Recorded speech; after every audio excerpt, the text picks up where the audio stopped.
Presiden Amerika Serikat Donald Trump kembali membuat dunia terkejut.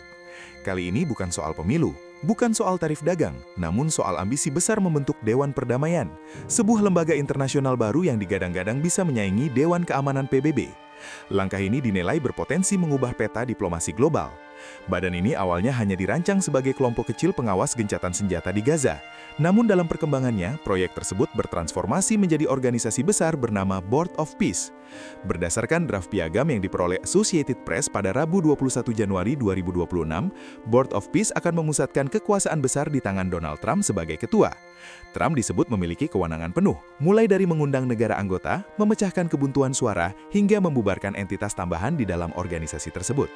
Dewan ini juga diperkuat oleh tokoh-tokoh kelas dunia di jajaran Executive Board, di antaranya Menteri Luar Negeri AS Marco Rubio, menantu Trump Jared Kushner, mantan Perdana Menteri Inggris Tony Blair, CEO Apollo Global Management Mark Rowan, serta Presiden Bank Dunia Ajay Banga.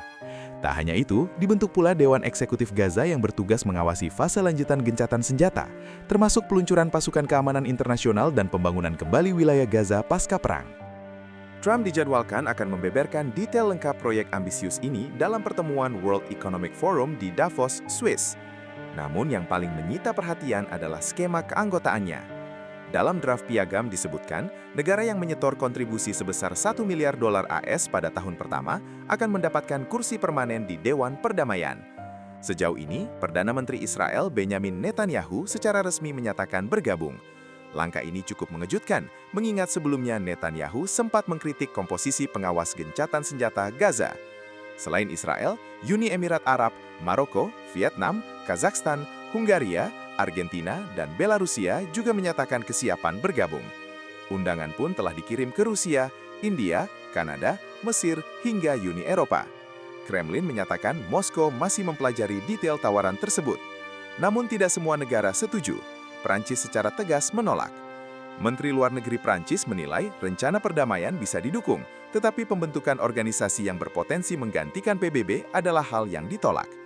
Menanggapi penolakan itu, Trump melontarkan ancaman tarif.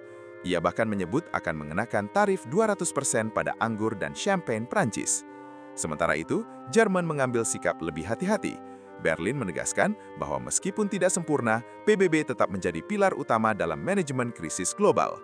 Pertanyaannya kini, apakah Dewan Perdamaian benar-benar akan menjadi solusi baru dunia atau justru memicu fragmentasi dalam tatanan internasional?